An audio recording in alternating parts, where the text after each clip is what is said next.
चाहिँ रियलमै राखेको हुन्छ कि रङ वेबाट चाहिँ यही बिल्डिङमा छन् है अहिले। हेलो एभ्रिवान, आज चाहिँ हामी अफिसतिर लागिरहेको छौँ। हाम्रो अफिसतिर घर जाने बेला भएको थियो। घर जानको लागि पनि ट्रेनमा पठाइरहेको अवस्था भएर के कसो रहेछ भनेर बुझ्नको लागि हामी चाहिँ हिँडिरहेको छौँ केटाहरूसँग। घाम पनि लागिरहेको छ, यता ठुलै घाम छ।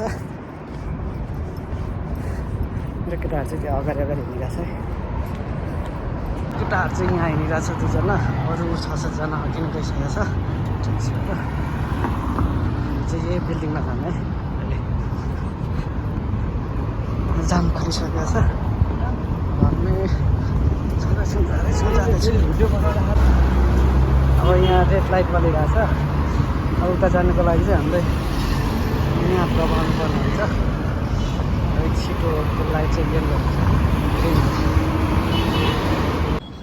हामी चाहिँ अहिले अफिस पुगेर नि फर्किसकेका छौँ। हाम्रो जे होस् पाउनुपर्ने हाम्रो पारिश्रमिकहरूको लागि यसो सिग्नेचर गरेर आइसकेका छौँ। फेरि हामी चाहिँ रुमतिर फर्किरहेको छौँ है अहिले चाहिँ।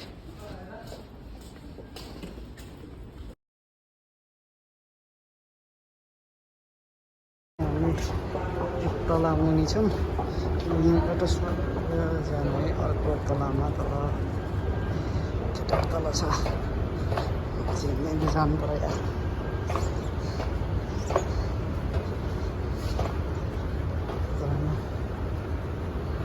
माथि अर्को स्टेसनको अर्को ट्रेन कुदिरहेको छ। अनि अर्कै ट्रेन हुन्छ, त्यसको लागि फेरि अर्को हाम्रो ट्रेनको लाइन हो।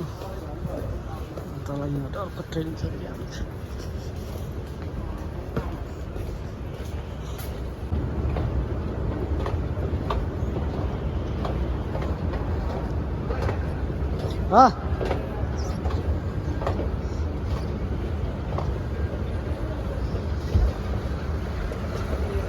यो ट्रेनमा चाहिँ हामी चढ्ने अब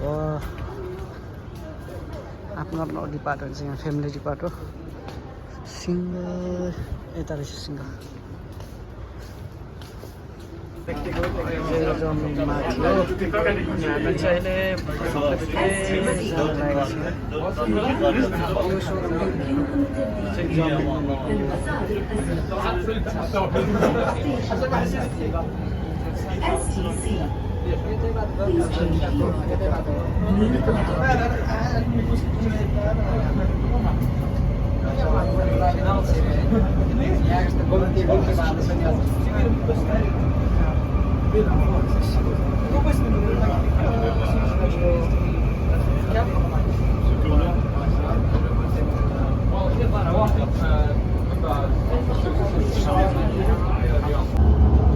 माथिबाट चाहिँ गर्नुपर्छ।